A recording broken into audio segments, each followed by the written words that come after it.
Raksha Mantri's political battlefield. और इस बार भी पहले से कहीं अच्छा परफॉर्मेंस इस बार के चुनाव परिणाम का रहेगा। On the day he filed his nomination,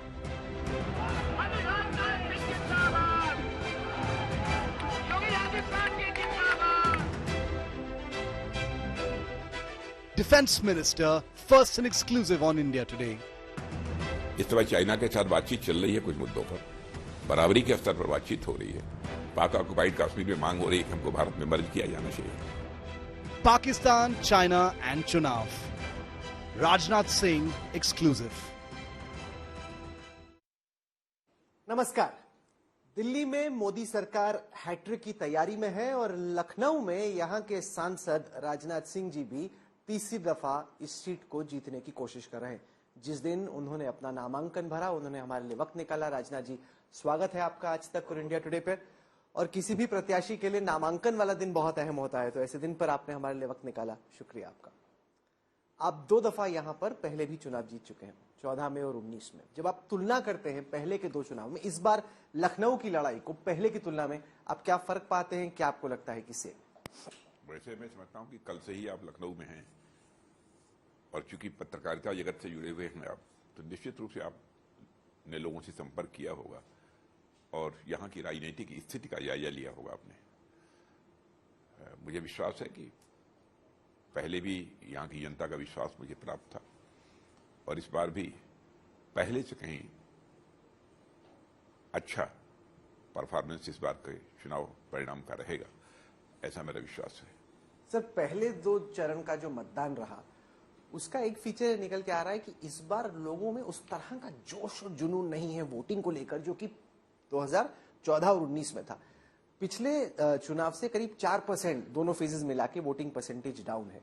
इसको आप कैसे देखते हैं? क्योंकि आप चुनाव के बहुत अच्छे विश्लेषक भी हैं, वोटिंग परसेंटेज जो घट रही है उसको आप कैसे देखते हैं? देखिए, वोटिंग परसेंटेज घटने का एक कारण तो गर्मी भी है, लेकिन उसके साथ साथ जो आपने कहा कि लोगों के अंदर उत्साह नहीं है, तो लोग यह मानकर चल रहे हैं कि चाहे जो कुछ भी हो, पहले से कहीं अधिक अच्छी मेजॉरिटी से इस बार फिर से मोदी गवर्नमेंट बनने जा रही है। ये लोगों को पक्का विश्वास है, भरोसा है।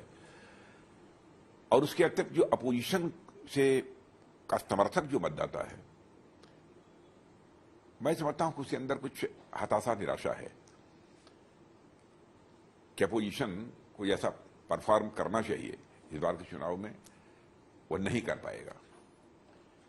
इस कारण जो उनके समर्थक हैं उनके अंदर भी जो उत्साह चाहिए, जो उमंग चाहिए, वो नहीं है। वो मानकर चल रहे हैं कि अब तो यार बीजेपी जीत ही रही है, तो हम वोट देने के लिए क्यों जाए। इसकी दूसरी थ्योरी यह है कि बीजेपी के समर्थकों में उतना जोश और जुनून नहीं है जो कि पिछले था, क्योंकि उसमें से कुछ लोगों ने कहा कि ये जो हमारा लोकल सांसद है, इससे मेरी बड़ी नाराजगी है। मोदी जी की तो आ ही रही है 400 सीटें, इस एक को हरा देते तो 399 आएंगे। ऐसा नहीं। इस बार केवल प्रत्याशी को देखकर लोग वोट नहीं दे रहे हैं, बल्कि भारत के प्रधानमंत्री मोदी जी को भी देखते हुए लोग अपना मतदान कर रहे हैं, क्योंकि लोग ये महसूस करते हैं कि इस हमारे प्रधानमंत्री ने देश का कद दुनिया में ऊंचा किया है, अंतर्राष्ट्रीय जगत में भारत के मान सम्मान को बढ़ाया है। इस कारण लोग प्रत्याशी से नाराजगी हो सकती है, उसको दरकिनार कर हमें प्रधानमंत्री मोदी जी को बनाना है, इस सोच के आधार पर लोग मतदान कर रहे हैं। सर, 2014 में लोग बदलाव चाहते थे, कांग्रेस यूपीए और मनमोहन सिंह को हटाना चाहते, तब वोट पड़ा। 2019 में पुलवामा, बालाकोट के बाद एक नेशनलिस्टिक फर्वर था, उस पर वोट पड़ा। क्या आपको लगता है कि ये वाला जो इलेक्शन है वो नेशनल इश्यूज और लोकल इश्यूज का एक मिक्स है? जी, नेशनल प्रेसिडेंशियल एक तरह से तो इलेक्शन है ही, पर 10 साल के बाद लाजमी तौर पे कुछ अब लोकल एंटी इनकम्बेंसी की सुबुगाहट जगह जगह पे अब नजर आ रही। मुझे यदि लोकल कहीं पर जो एंटी इनकम्बेंसी होगी भी, तो मैं कह रहा हूं ना कि इन सब सारी चीजों को दरकिनार करते हुए लोग केवल एक ही है सोच कि हमारे देश का मस्तक सारी दुनिया में ऊंचा होना चाहिए, और इस काम को यदि कोई कर रहा है और कोई कर सकता है तो केवल मोदी जी कर सकते हैं। इस सोच के आधार पर लोग अपना मतदान कर रहे हैं। आप क्षत्रिय समाज से आने वाले देश के सबसे वरिष्ठ नेताओं में एक, हमने जब से पुरुषोत्तम रूपाला जी ने बयान दिया गुजरात में उसके बाद क्षत्रिय समाज में कुछ नाराजगी हमें नजर आ रही है अलग अलग जगह पे, राजकोट में, राजस्थान में, पश्चिम उत्तर प्रदेश में रैलियां भी हुई, कुछ लोग तो आपकी गाड़ी के सामने भी कैवलकेड में आ गए। इसको आप कितना बड़ा एक इशू मानते हैं और आपको एक तरीके से जिम्मेदार भी बनाया गया कि भाई थोड़ा ठंडा कीजिए कि नाराजगी खत्म हो? जिम्मेदारी मुझे नहीं दी गई है और न मुझसे किसी ने कहा है कि इन सब सारी चीजों को ठंडा करिए, क्योंकि जीवन में यदि मैंने राजनीति की है तो जाति, पंथ और मजहब की राजनीति नहीं की है, इंसाफ और इंसानियत की राजनीति की है, जस्टिस और ह्यूमैनिटी हमारी राजनीति का आधार रहा है। लेकिन हाँ, जाति प्रथा है, हमारी भी जाति है, और उस जाति का होना हमारे लिए भी अपने गौरव की बात है। ऐसा नहीं है कि उसको लेकर मुझे कोई किसी प्रकार की कोई ग्लानि हो।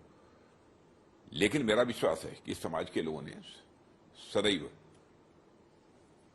उनका जीवन पूरा जो है इस राष्ट्र के लिए समर्पित रहा है, राष्ट्र की सुरक्षा, राष्ट्र के मान सम्मान, स्वाभिमान के लिए सदैव जब भी जरूरत पड़ी है तो फ्रंट पर रहकर इन लोगों ने लड़ाई लड़ी है। इस बात को ध्यान में रखते हुए मैं पूरी तरह से आश्वस्त हूं कि जिस तरीके से हमारे प्रधानमंत्री अंतर्राष्ट्रीय जगत में भारत की प्रतिष्ठा को बढ़ा रहे हैं, तो वह कौम भी मोदी जी के साथ रहेगी, उनको अपना पूरा समर्थन देगी। तो उनका आरोप यह है कि गुजरों को या जाटों को ज्यादा पार्टी तवज्जो दे रही है, जिस तरह से एक तरीके से प्रोमिनेंस मिलना चाहिए राजपूतों को, ठाकुरों को, वो नहीं मिले। देखिए, हर चुनाव में होता है, कभी किसी को किसी समाज के सेक्शन को ज्यादा सीटें मिल जाती हैं, किसी को कभी कम हो जाती हैं, तो ये थोड़ी बहुत बार्गेनिंग चलती रहती है। लेकिन मैं यह नहीं मानता कि वह पर्टिकुलर सेक्शन के सारे लोग ऐसा सोचते हैं। कुछ लोग ऐसे होते हैं, 2, 4, 10 लोग जो इन सब सारी चीजों को हवा देने का काम करते हैं, लेकिन उसका पूरे समाज के ऊपर इंपैक्ट होता हो, मैं ऐसा नहीं मानता हूं। राजनाथ जी, क्योंकि देखिए, अब इस समय देश हमारा लंबे समय से अपने मतों का प्रयोग करते करते राजनीतिक दृष्टि से अब काफी जागरूक हो चुका है और लोग भी राजनीतिक दृष्टि से अब काफी परिपक्व हो चुके हैं। तो ऐसा नहीं है कि किसी के कहने से ही वो मतदान करेंगे। किसी को टिकट नहीं मिलता, इस कारण भी उसको नाराजगी रहती है। किसी को किसी राजनीतिक पार्टी में जैसी उसकी अपेक्षा रहती है, उस अपेक्षा के अनुरूप कोई दायित्व तो नहीं मिलता, इस कारण भी लोगों को नाराजगी रहती है। कई कारण हो सकते हैं। अब वो पूरे समाज के बिल्कुल अलंबरदार बनकर खड़े हो जाते हैं, मुझे मेरे साथ ऐसा नहीं हुआ इसलिए मेरा समाज इस पार्टी को समर्थन नहीं दे। यह कोई तरीका ठीक नहीं है। हम राजनीति देश के लिए करते हैं। हर राजनीति करने वाले को इस सच्चाई को समझना चाहिए और यह भाव उसके मन के अंदर होना चाहिए। हम राजनीति केवल सरकार बनाने के लिए नहीं करते हैं। हम राजनीति स्वयं को सांसद और विधायक बनाने के लिए नहीं करते हैं। हम राजनीति करते हैं नेशन बिल्डिंग के लिए, देश बनाने के लिए हम राजनीति करते हैं। राजनाथ जी, इस चुनाव के कुछ अहम मुद्दों पर आते हैं। सबसे बड़ी बहस इस वक्त चल रही है कि संविधान कौन बदलना चाहता है। कांग्रेस ने ऐसा उड़ा दिया कि इनको 370 सीटें भाजपा को, 400 एनडीए को इसलिए चाहिए कि अगर ये आ गए तो ये आरक्षण हटा देंगे। और कुछ आपके नेताओं ने भी आग में घी का काम किया, ज्योति मिर्धा हो, आनंद हेगड़े हो, लल्लू सिंह हो, वो जो राम गोविल हैं, इन्होंने कुछ बयान देके ऐसी एक धारणा बना दी कि बीजेपी कुछ कॉन्स्टिट्यूशन चेंज करने वाली है। बीजेपी कह रही है कि कांग्रेस कॉन्स्टिट्यूशन चेंज करने वाली है और वोटर समझ रहा है कि भाई क्या हो रहा है, संविधान हमारा खतरे में है कि नहीं। कांग्रेस का जहां तक प्रश्न है, कांग्रेस पार्टी भारत की राजनीति पे अपनी विश्वसनीयता, अपनी साख, अपनी क्रेडिबिलिटी ये पूरी तरह से खो चुकी है। तो अनावश्यक प्रोपेगेंडा के माध्यम से लोगों के अंदर कंफ्यूजन पैदा करके उनका समर्थन हासिल करने की वो कोशिश कर रही है। इसके अतिरिक्त कुछ नहीं। क्योंकि बीजेपी ने पिछले 10 सालों में सारी हिंदू जातियों को जोड़ने की कोशिश की ताकि एक हिंदुत्व वोट बने, हिंदू वोट बने। कांग्रेस को लग रहा है कि इसका तोड़ यही है कि लोग अगर जातियों के आधार पर बढ़ जाए तो जो हिंदू वोट एक अगर हो जाता है तब तो ऑपोजिशन का चांस ही नहीं। तो चाहते हैं कि जातियों में वोट बढ़ जाए, तब उनको लगता है कि चांस है, इसलिए वो चाहते हैं कि चुनाव मंडल वर्सेस कमंडल बन जाए। मैं ऐसा नहीं मानता। हमारी पार्टी की आइडियोलॉजी ये नहीं कहती है। कास्ट, क्रीड और रिलीजन के आधार पर हम राजनीति नहीं करते हैं। हम राजनीति करते हैं तो जस्टिस और ह्यूमैनिटी, न्याय और मानवता हमारी राजनीति का आधार है। इंसाफ और मानवता हमारी राजनीति का आधार है। यह मैं समझता हूं गलतफहमी नहीं पैदा की जानी चाहिए। मैं तो यह मानता हूं कि भारत का रहने वाला हर व्यक्ति, चाहे हिंदू हो, मुसलमान हो, ईसाई हो, पारसी हो, जो भी भारत का नागरिक है, हम सभी भाई भाई हैं। भारत एक ऐसा देश है जिसने केवल अपनी सीमा में रहने वाले लोगों को ही अपने परिवार का सदस्य नहीं माना है, बल्कि पूरे विश्व की धरा पर रहने वाले लोगों को अपने परिवार का सदस्य मानते हुए वसुधैव कुटुंबकम का संदेश सारे विश्व को यदि किसी देश की धरती से गया है तो भारत के देश की धरती से गया है। राहुल हम गांधी समाज को टुकड़ों में बांटकर हम सरकार नहीं बनाना चाहेंगे। राहुल गांधी कहते हैं कि और कास्ट हमारी सर्वे होना हमारी चाहिए। पार्टी की हो और जो हमारे नेता की हो, किसी की ऐसी सोच नहीं है। राहुल गांधी कहते हैं कि हाँ, कास्ट लेकिन सर्वे मैं होना इनके साथ चाहिए। में दूसरी बात भी मैं कहना चाहूंगा, लेकिन बराबर अपोजिशन एक विभाजनकारी जिसे डिविसिव पॉलिटिक्स कहते हैं, वो बराबर कर रहा है, तो उसका जवाब देना पड़ता है। हम लोग उसकी काट हमको देनी पड़ती है कि जनता को गुमराह मत करो, सच्चाई यह है। अब कुछ सच्चाई यदि हम बोलते हैं तो उसका फिर रॉन्ग इंटरप्रिटेशन कोई अपने हिसाब से कर ले, तो उसके बारे में मैं कुछ नहीं कहना चाहूंगा, लेकिन जनता बहुत ही जागरूक हो चुकी है, समझती है सच्चाई क्या है। पर बीजेपी के बड़े नेता कहते हैं कि कांग्रेस मंगलसूत्र ले लेगी या वेल्थ लेके दे देगी। कांग्रेस वाले बोल रहे भाई हमारे मैनिफेस्टो में कहां लिखा है? मैं कहता हूं कि क्या जरूरत थी सैम पेत्रिया को यह कहने की, अथवा कांग्रेस के मैनिफेस्टो में इस चीज को डालने की कि जो संपत्ति का जो है सर्वे कराया जाएगा। इस चुनाव के समय बोलने की क्या जरूरत थी? इसका मतलब कहीं ना कहीं उनकी मंशा है। उनको लग रहा है इनइक्वालिटी बढ़ रही है कि अमीर अमीर हो रहे हैं, गरीब गरीब। चुनाव के समय ही उनको इनइक्वलिटी दिखाई दी। भारत की संसद में कभी भी उनके किसी नेता ने खड़े होकर इस इनइक्वलिटी, समाज में जो असमानता है, इसके बारे में कभी चर्चा नहीं की। चुनाव के समय क्यों कर रहे हैं? इलेक्शन मैनिफेस्टो में सर्वे की चर्चा क्यों कर रहे हैं? वो एक अंतर। और दूसरी चीज, बड़े बड़े इकोनॉमिस्ट जो कुछ भी कहा है उन्होंने उनकी इस अप्रोच को कंडेम किया है। जैसे वो टॉमस साथियों ने पिकेटी खंडन हैं, इंटरनेशनल इकोनॉमिस्ट, वो कहते हैं कि भारत में असमानता अभी ब्रिटिश राज से ज्यादा है, कि 1% जो सबसे अमीर है उनके पास 40% से ज्यादा है। इतनी असमानता तो अंग्रेजों के जमाने में भी नहीं थी। ऐसी टॉमस पिकेटी की आप ये बताइए, क्या किसी की संपत्ति लेकर आप दूसरों में वितरित कर देंगे? भारत में संभव है? दुनिया के किस देश में संभव है? मैं आपसे जानना चाहता हूं। एक देश का नाम बताइए। नहीं होना चाहिए। वेल्थ रीडिस्ट्रीब्यूशन का तो कोई लॉजिक नहीं। वो जो कोई क्यूबा टाइप के देशों में ट्राई किया, ये मार्क्सिस्ट सोचे, बहुत खतरनाक है। नहीं, मैं कहता हूं क्यों किसी के अंदर जो कोई एक इनिशिएटिव होगा, क्यों कुछ करने का एक भाव होगा, क्यों कहीं पर कोई इन्वेस्ट करना चाहेगा? भारत तो बिल्कुल कंगाली की स्थिति में पहुंच जाएगा। कहां ले जाना चाहते हैं लोग देश को? वो एग्जाम्पल देते हैं इनहेरिटेंस टैक्स का, तो 1996 और 99 का जो बीजेपी का मैनिफेस्टो था उसमें भी इस समय दुनिया के किसी देश का उदाहरण क्यों नहीं देते हैं?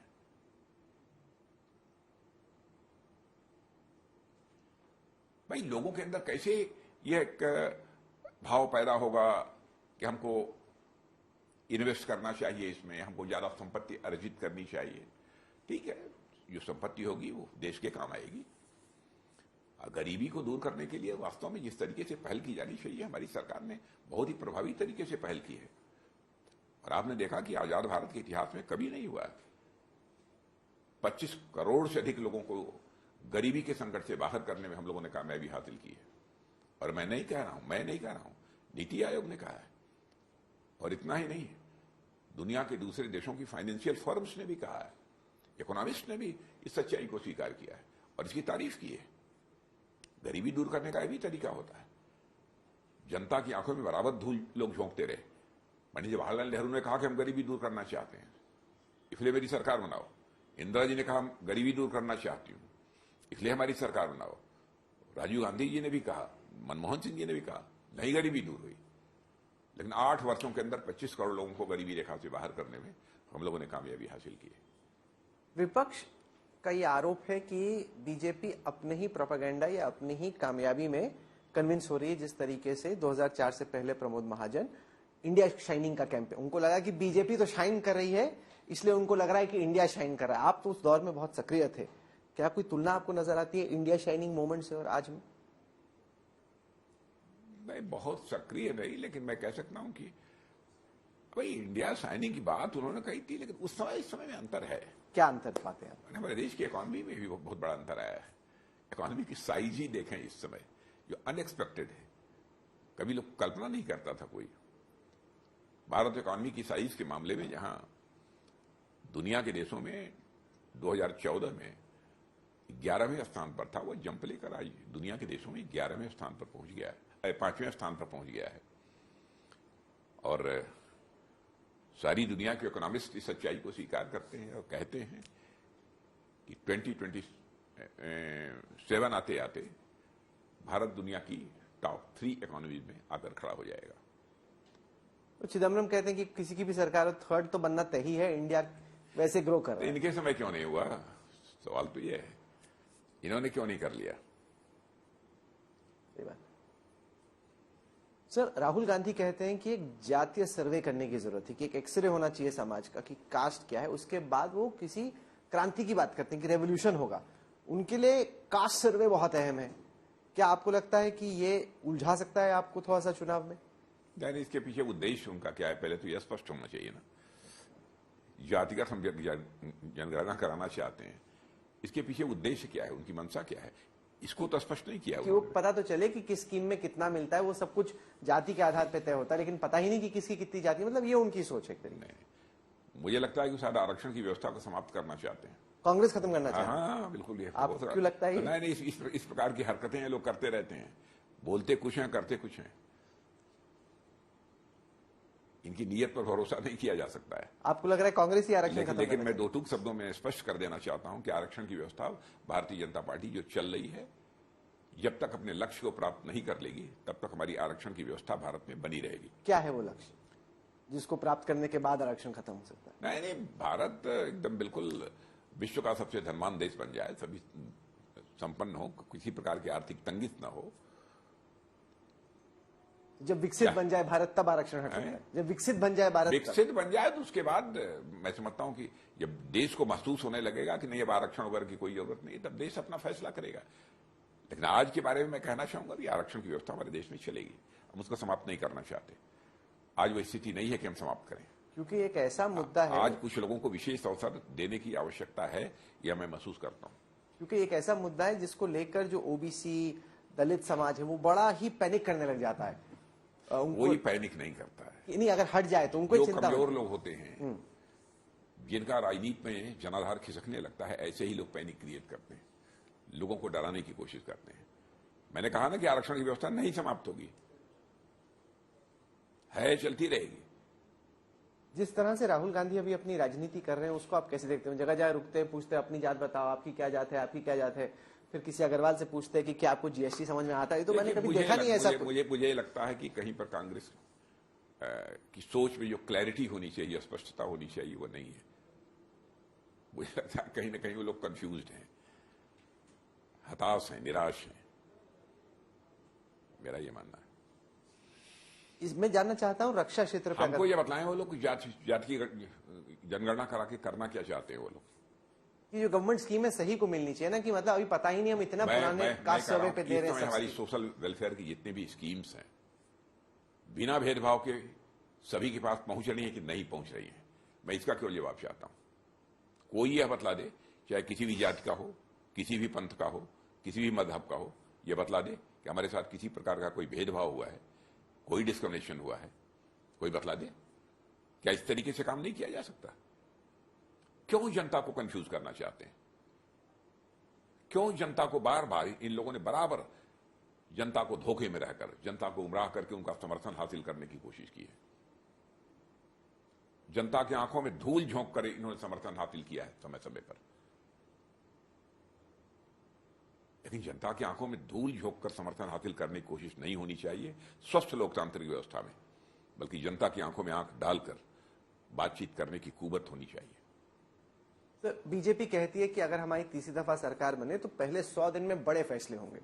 जो आपका कार्य क्षेत्र है, वैसे भी ओवरऑल गवर्नमेंट के संदर्भ में आपके हिसाब से क्या बड़े फैसले करने की आपकी तैयारी है और आप क्या चाहते हैं? आप रक्षा मंत्री हैं। बस गवर्नमेंट बनने जा रही है, आप देखेंगे तुरंत उसके बाद आपको विद इन 15 डेज बहुत सारी जानकारी आपके पास आ जाएगी। क्या करेंगे सर आप विद इन 15? नहीं, ये हम डिस्क्लोज अभी क्यों करें? यह है कि सभी मिनिस्ट्रीज ने सब अपना प्लान चेकआउट कर लिया है कि अगले 100 दिन का गवर्नमेंट बनने के बाद अगले 100 दिन का हमारा क्या कार्यक्रम। तो रक्षा क्षेत्र का आपका विजन क्या है अगली सरकार? विजन हमारा बिल्कुल साफ है। रक्षा में बिल्कुल, रक्षा क्षेत्र में भारत को पूरी तरह से आत्मनिर्भर बनाना, भारत को एक सशक्त भारत बनाना, ताकतवर भारत बनाना, लेकिन किसी के ऊपर आक्रमण करने के लिए नहीं, अपनी सुरक्षा के लिए। सर, आपने देखा होगा कि कांग्रेस के नेता जैसे चिदम्बरम हो या मनीष तिवारी हो, आप पे बड़ा अटैक कर रहे हैं चाइना के मुद्दे पे। वो कहते हैं कि राजनाथ जी बताते ही नहीं कि एग्जैक्टली पीएलए और इंडियन आर्मी की सिचुएशन क्या है लाइन ऑफ एक्चुअल कंट्रोल। मैं तो कह रहा हूं ना, इस समय चाइना के साथ बातचीत चल रही है, कुछ मुद्दों पर बराबरी के स्तर पर बातचीत हो रही है, परिणामों की प्रतीक्षा करनी चाहिए। और मैं कह सकता हूं इस समय जो बातचीत चल रही है और कमांडर्स लेवल पर जो मुझे जानकारी प्राप्त हो रही है, जो हमारी ब्रीफिंग होती है, अच्छे माहौल में बातचीत हो रही है, तनावपूर्ण माहौल में बातचीत नहीं हो रही है, बातचीत हो रही है ठीक तरीके से। बट समाधान निकलने की संभावना भी है। पर डेप्सांग और डेमचौक में तो गतिरोध बना हुआ है, पीएलए आई हुई है, वो चेंज हो नहीं रही है। गतिरोध बना हुआ है तो कुछ उसके अन्य भी कारण है। अब मैं उसका खुलासा नहीं कर सकता हूं यहां, जब बातचीत का दौर चल रहा है तब। लेकिन मैं देशवासियों को आश्वस्त करना चाहता हूं कि देशवासी पूरी तरह से आश्वस्त रहे कि मोदी जी के नेतृत्व में यह देश पूरी तरह से सुरक्षित है। ये जो सीधा सवाल है कि जो और देश की आन बान शान पर कोई दुनिया की ताकत जो है चोट नहीं पहुंचा सकती है। पर ये जो सर सीधा सवाल है कि लाइन ऑफ एक्चुअल कंट्रोल पे जो यथास्थिति आज की तारीख में है कि आप रक्षा मंत्री के तौर पे और बीजेपी की सरकार पूरी जो सच्चाई है वो देश के सामने नहीं रखते, कि मतलब स्थिति जितनी खराब है आप उसको थोड़ा बेहतर करके पेश करें। बिल्कुल बिल्कुल खराब नहीं है। कौन कहता है खराब है? मैं पहले की सारी चर्चा करूंगा आपके सामने, क्या क्या हुआ है आप नहीं जानते हैं। आप बतलाइए अपने चैनल के माध्यम से एक बार देशवासियों को क्या हुआ है। मैं उसकी भी चर्चा नहीं करता हूं। इस बार तो कुछ नहीं हुआ। ठीक है, संघर्ष होता है तो कहीं पर पड़ोसी देश आगे जाता है, कहीं पर हम आगे हो जाते हैं। ऐसी स्थितियां पैदा होती रहती हैं, उसी के लिए बातचीत होती है। और उसी प्रकार की कुछ स्थितियां इस बार भी हैं। लेकिन जब बातचीत का दौर चल रहा है तो उस समय मैं कुछ नहीं कहना चाहता हूं। सर, आपने देखा होगा कि हाल में सैटेलाइट इमेजेस आई यूरोपियन सैटेलाइट एजेंसी की, जो कि दिखाते हैं कि सियाचिन ग्लेशियर के उस पार करीब 19 किलोमीटर दूर चीन ने नया इंफ्रास्ट्रक्चर और नई सड़क। आप एक जगह क्यों देखते हैं साहब? कहीं वो आगे हो सकते हैं, कहीं हम आगे हो सकते हैं। मैं इसलिए आपको बार बार इतनी बात तो आप पक्की मानते हैं कि राजनाथ सिंह कम से कम गुमराह नहीं करेंगे, झूठ नहीं बोलेंगे। इतने लंबे समय से मैं राजनीति में काम कर रहा हूं, इतना आपको यकीन है कि नहीं है? बेशक। तो मैं देशवासियों को गुमराह नहीं कर सकता हूं। लेन देन होगा बातचीत में। ऐसा नहीं है कि हमारी जमीन कब्जे में चली गई है चीन के और उसके बाद हम लोग बिल्कुल दुम दबाए बैठे हुए हैं। भारत आज दुम दबाकर बैठने की स्थिति में नहीं है। क्या कर रहे हैं लोग? इसके पहले भी चीन के साथ लड़ाई हुई है, क्या हुआ है सारा देश जानता है। मैं कभी अपने मुंह से चर्चा नहीं करता उसकी। हो क्या गया इन लोगों को? सर, पाकिस्तान ऑक्यूपाइड कश्मीर को वापस लेने, लेकिन वैसी स्थिति कभी अब भारत में नहीं आने वाली है। सर, पाकिस्तान ऑक्यूपाइड कश्मीर को वापस लेने की बात बीजेपी के कुछ वरिष्ठ नेताओं ने की है। आप देश के रक्षा मंत्री, अगर होगा तो आप ही को एक करके दिखाना होगा। आपके लिए कितना अहम है कि पीओके वापस भारत का हिस्सा बने? नहीं, किसी ने नहीं कहा है। पाक अधिकृत कश्मीर हमारा था, है और रहेगा। अभी तो पाकिस्तानी बैठे हैं ना। अरे था, है और रहेगा भाई। तो वापस लीजिए ना फिर। वापस लीजिए। अरे खुद ही आएंगे लोग, खुद ही आएंगे लोग। आपने नहीं देखा पाक ऑक्युपाइड कश्मीर में मांग हो रही है कि हमको भारत में मर्ज किया जाना चाहिए। और यह बात तो 2 साल पहले आर्मी डे के अवसर पर आर्मी ऑफिशियल्स को एड्रेस करते हुए मैंने श्रीनगर में ही 2 साल पहले ही कहा था। आपको लगता है हमारे जीते जी वो वक्त आएगा जब भारत का ही एक अभिन्न हिस्सा बनेगा? इस संभावना को भी नकारा नहीं जा सकता कि होगा ऐसा। मैंने कहा, इस संभावना को नकारा नहीं जा सकता। This possibility can't be ruled out. कुछ करना पड़ेगा सर आपको लाने को। जैसे क्या है ना कि आर्टिकल 370 हो गया, राम मंदिर बन गया। अब आपके भी जो समर्थक है वो भी सोच रहे हैं कि कुछ बड़ा ही करना पड़ेगा ना, फिर ही तो करंट आएगा, स्पार्क आएगा। ये एक तरीका है। बस देश को हमारी सरकार के ऊपर, हमारे प्रधानमंत्री के ऊपर पूरा भरोसा है, यकीन है। सर, सर, आपको लगता है कि जो बीजेपी पार्टी विद डिफरेंस थी, उसके जो 3 आइडियोलॉजिकल बिंदु थे, उनमें से 2 पूरे हो गए। यूनिफॉर्म सिविल कोड की दिशा में कुछ राज्य बढ़ चुके हैं, केंद्र में बढ़ने की बात आपके संकल्प पत्र में लिखी है। अगर ये सारा आपका आइडियोलॉजिकल एजेंडा फुलफिल हो जाता है, तो क्या वाकई में बीजेपी पार्टी विद डिफरेंस रहती है या बाकी पार्टियों जैसी हो जाती है? क्योंकि आइडियोलॉजिकली उतना फर्क फिर कहां है? मैं पूछ रहा हूं। हमारे जो आइडियोलॉजिकल इश्यूज थे उन पर भी हम काम कर ही रहे हैं। जो कुछ बचे होंगे 1-2, उन पर भी काम होगा ही होगा। अंतर की क्या बात है? अंतर ये, जैसे कई सारे जो विपक्ष के बराबर यह अंतर बना रहेगा कि भारतीय जनता पार्टी अन्य राजनीतिक पार्टियों की अपेक्षा ज्यादा विश्वसनीय राजनीतिक पार्टी है। सर, मैं इसलिए पूछ रहा हूँ कि कई सारे जो विपक्ष के नेता हैं, जिन पे कोई आरोप लगता है, जो ईडी सीबीआई का केस होता है, वो आप लेते रहते हैं। ऑपोजिशन कहती है कि एक वॉशिंग मशीन है बीजेपी की, धुल जाते हैं। अच्छा, जब ये विपक्ष में होते हैं तो उनको सम्मान आता है। नाम बताइए जिनको लिया हो धुल गया हो। सर, जैसे अजीत पवार हैं, उनके बारे में बताइए कहा गया कि 70,000 करोड़ रुपए का जब अजीत पवार के ऊपर आरोप लगा था, जब एनसीपी में थे, तो सारी एनसीपी के नेता ही तो ये कह रहे थे कि अजीत पवार जी बिल्कुल दूध के धुले हैं, उनके ऊपर बिल्कुल सारे गलत आरोप हैं।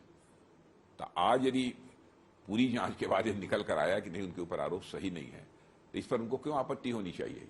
जो वह लोग कह रहे थे वही तो हमारी जांच एजेंसी जी कह रही है। तो इतना सिंपल नहीं है। अगर वो विपक्ष में रहते तब तो 70,000 करोड़ रुपए का स्कैम किया, उनके खिलाफ कार्रवाई की जाए। अब वो आ गए तो आरोप मान लिया हम लोगों ने सब सरासर गलत किया।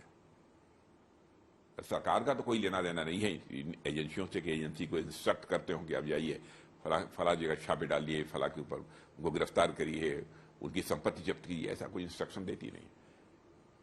एजेंसियां अपना काम करती हैं। और देखा जाए तो इन एजेंसियों ने इसके पहले भी करप्शन के मामले में शायद कुछ लाख रुपए अथवा कुछ करोड़ रुपए जब्त किए थे। इस समय तो शायद 1 लाख करोड़ से ज्यादा की संपत्ति ईडी सीबीआई ने जब्त की है। कहां से यह संपत्ति आ गई? वो बहुत जरूरी भी है। अच्छा, जरूरी भी है, लेकिन मेरा यह कहना है कि ईडी सीबीआई को गलत काम करती है, गलत तरीके से किसी को बिहाइंड बार करती है, तो लोग, अदालत है, लोअर कोर्ट है, हाई कोर्ट है, सुप्रीम कोर्ट है, वहां से उनको रिलीफ मिलनी चाहिए। क्यों नहीं रिलीफ मिल पा रही है? क्या अदालत भी, पूरी कोर्ट ही सरकार के दबाव में है? क्या कहना चाहते हैं? अलग सवाल है। एक तो ये कि जो भ्रष्ट है उसके खिलाफ कार्रवाई हो, बेशक चाहिए। दूसरा ये जो भ्रष्ट हो, जब आपसे जुड़ जाए फिर एजेंसी का जोशी खत्म हो जाए इन्वेस्टिगेट करने में, वो भी नहीं होना चाहिए। पहले समन भेज रहे हैं, अरेस्ट कर रहे हैं। दूसरी सर, ऐसा कौन एक नेता बता दीजिए बीजेपी का? दूसरी चीज मैंने मान लिया क्लीन चिट दे दी ईडी सीबीआई ने उनको, या क्लीन चिट कुछ किया ही नहीं, या कुछ किया ही नहीं, तो मैं कहता हूं कि कोर्ट जा सकती है या पोजीशन जा सकता है। क्यों नहीं जाते कोर्ट? तो इन्वेस्टिगेटिंग एजेंसी को अपना काम करना है ना। अच्छा भाई, जाकर वो कहें कि गलत किया है, पर इन्वेस्टिगेटिंग एजेंसी इन्वेस्टिगेट करेगी ना, कोर्ट थोड़ी इन्वेस्टिगेट करेगी। अरे कोर्ट नहीं करेगी, लेकिन कोर्ट कह सकती है ना कि आपने ऐसा कहा था, आप ऐसा क्यों कर दिया, तो उसकी जो प्रॉपर रीजनिंग, उसका जो समुचित कारण होगा, वो एजेंसी कोर्ट को बतलाएंगी। भैया, अदालत तो बैठी हुई है सुप्रीम कोर्ट से लेकर नीचे तक। हम गलत हैं, हम इंसाफ नहीं कर सकते, तो वहां से तो आपको इंसाफ मिलेगा। आपको लगता है एजेंसियां फेयरली कर रही हैं सारा काम? आपको लगता है जो इन्वेस्टिगेटिव एजेंसीज हैं अपना काम फेयरली कर रही हैं? भाई, हम जितना जानते हैं, मेरी जानकारी में यही है कि फेयरली कर रही।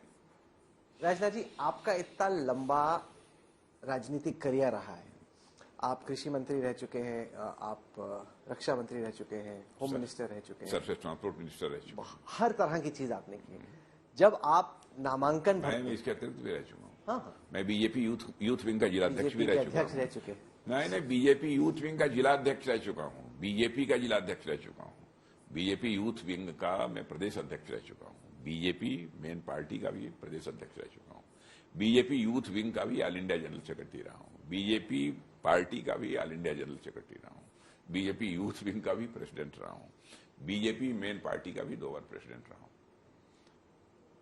यूपी में भी मिनिस्टर रहा हूँ, चीफ मिनिस्टर रहा हूँ, और 4 बार सेंट्रल गवर्नमेंट में कैबिनेट मिनिस्टर भी रहा। तो लगभग भारत की राजनीति में जितने भी पद हैं, पार्टी के हों या फिर सरकार के, उन पे आप आसीन रहे।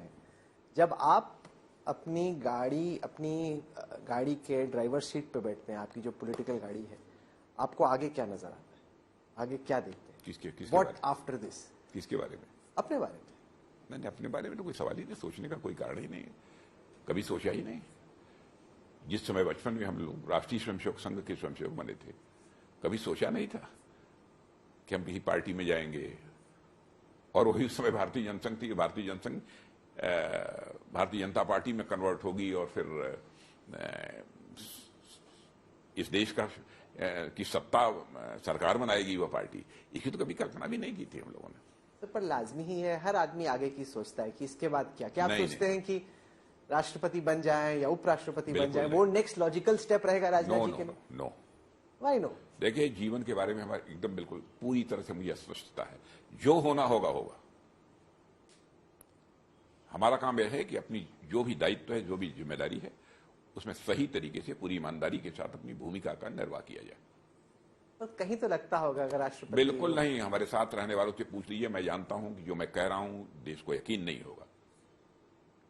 हमारे साथ जो बहुत हमारे अभिन्न लोगों को भी जानते हैं, जो हमारे साथ 30-40 वर्षों से, आप उनसे भी अकेले बात करके पूछ लीजिएगा कि राजनाथ सिंह ने कभी कहा हो कि हमको यह पद मिल जाए।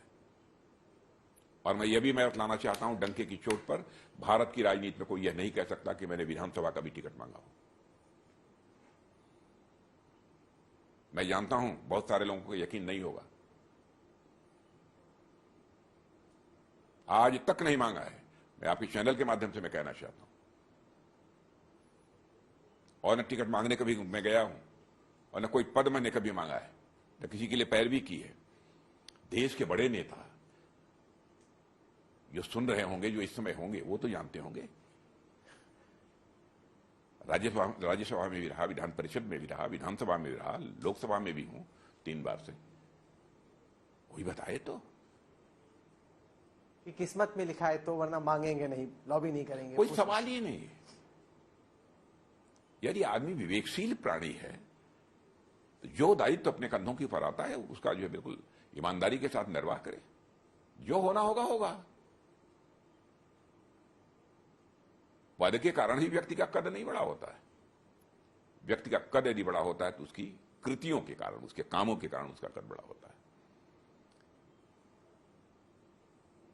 दुनिया में बहुत लोग प्रधानमंत्री, राष्ट्रपति बहुत रह लेते हैं, तो जब तक चेयर पर हैं तब तक है, खत खत्म।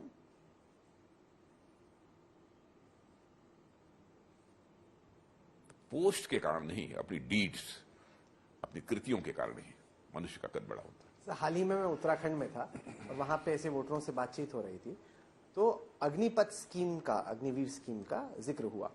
आपने कुछ कहा कि अगर इसकी जरूरत हो फिर से देखने की, मॉडिफाई करने की, तो हम उसको सोचेंगे। आप एग्जैक्टली क्या, जो अब तक की इम्प्लीमेंटेशन... फिलहाल मुझे कोई ऐसा नहीं लगता है कि कहीं कुछ मॉडिफाई करने की जरूरत है। अभी अग्निपथ स्कीम चल रही है, चलने दीजिए। आपको लगता है कि कुछ भी बदलने की जरूरत नहीं है? आपको लगता है कि नहीं, देखिए ऐसा है ना कि हमको आर्मी में, अपनी सेना में एक यूथफुलनेस लानी थी, माने युवा लोगों का मैक्सिमम इंडक्शन हो।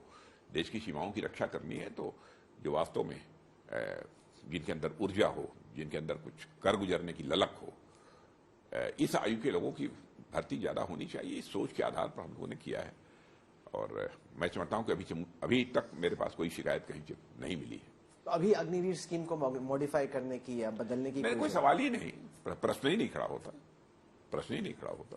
सर, आपके भविष्य में कभी कुछ लगेगा हम लोगों को और भी कुछ बेहतर किया जा सकता है। यह तो रिफॉर्म तो कंटिन्यूअस प्रोसेस है। वो तो कभी भी किसी भी स्कीम के बारे में, मैं समझता पहले की आर्मी थी, समय समय पर उसमें भी सुधार हुए। जहां जब आवश्यकता महसूस होती है, फिलहाल मैं समझता हूं कि ऐसी कोई आवश्यकता महसूस नहीं हुई है, क्योंकि मैं जो भी हमारे हैं ऐसे सिलेक्टेड अग्निवीर के जवान, चाहे नेवी के हों, एयरफोर्स के हों तो आर्मी के, हमारी बराबर उनके साथ बातचीत होती है और बिल्कुल वो प्रसन्न है। सर, आर्टिकल 370 के हटने के बाद कई दफा आपके कश्मीर के दौरे हुए। कश्मीर की आज की स्थिति को पहले से आप तुलना करते हैं, आप क्या फर्क पाते हैं? फिर मुझे लगता है जिस कश्मीर को हम अपना स्वर्ग मानते थे, वह कश्मीर स्वर्ग बनने की ओर बढ़ चला है। ऐसे में चुनाव के बाद आर्मी की वहां पे क्या हिस्सेदारी होगी, क्या रोल होगा आर्मी का? क्योंकि क्या आपको लगता है कि जैसे कुछ नॉर्थ ईस्ट में हमने देखा कि अफस्पा हटाया गया, क्या आपको लगता है कि वैसी स्थिति बन गई है कि कश्मीर के कुछ हिस्सों में भी अफस्पा हट सकता है? अफस्पा हट सकता है, मैंने आ गई है स्थिति, लेकिन मैं समझता हूं कि गृह मंत्रालय ही इसका सही मूल्यांकन करेगा और उस मूल्यांकन करने के बाद ही वो फैसला करेगा। आपको लगता है बन गई स्थिति की अफस्पा हट काफी हद तक बन गई है, काफी हद तक बन कुछ गई है। हिस्सों में हट सकता है, हो सकता है, लेकिन अभी ये फैसला गृह मंत्रालय को लेना है। पर आपके हिसाब से आपका जो इनपुट है उसके हमारे केवल इनपुट की बात नहीं, गृह मंत्रालय के पास भी अपना इनपुट होता है, उनके पास भी आईबी है, रा है, बहुत सारे सोर्सेज हैं, उनके जो इनपुट प्राप्त होगा उस आधार पर गृह मंत्रालय फैसले लेगा। लेकिन स्थिति अब काफी बहुत ही सामान्य सी हो गई है और आप देख रहे हैं कि टूरिस्ट का नंबर भी बड़ी तेजी के साथ बढ़ा है वहां पर। ऐसे में अब पाकिस्तान में जो फिलहाल सिचुएशन है उसकी आपकी रीडिंग क्या है रक्षा मंत्री के तौर पे? बहुत दयनीय है पाकिस्तान की स्थिति और पड़ोसी की ऐसी हालत देखकर दया भी आती है कभी कभी। मैं हाल में मरियम नवाज का बयान सुन रहा था, वहां पे काफी प्रेशर है कि भारत के साथ व्यापार को फिर से शुरू किया जाए। आप क्या सोचते हैं? है ना, अच्छा होगा कि पाकिस्तान भारत के साथ अपने रिश्ते बेहतर करे, अच्छे करे, आतंकवादी गतिविधियों को प्रेफरेंस देना बंद करे और जो भी आतंकवादी गतिविधियां वहां पर चल रही हैं, आतंकवादियों के जो अड्डे अब भी पाकिस्तान में हैं, कायम हैं, उनको समाप्त करे। यदि अकेले समाप्त नहीं कर सकता है, वो भारत का सहयोग चाहता है और किसी का सहयोग चाहता है तो सहयोग ले, सहयोग करेंगे।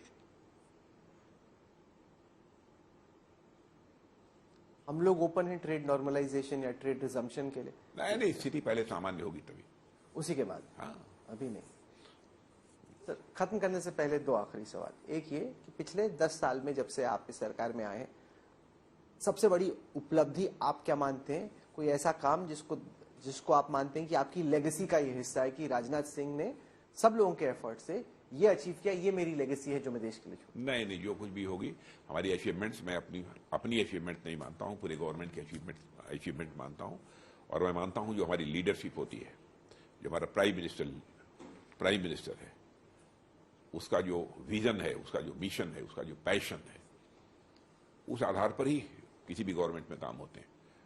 और मैं कह सकता हूं कि हमारे प्राइम मिनिस्टर के पास एक अपना विजन है, मिशन है और पैशन है, और उसी कारण जो है भारत का मस्तक आज अंतर्राष्ट्रीय जगत में ऊंचा हुआ है, भारत की प्रतिष्ठा अंतर्राष्ट्रीय जगत में बढ़ी है।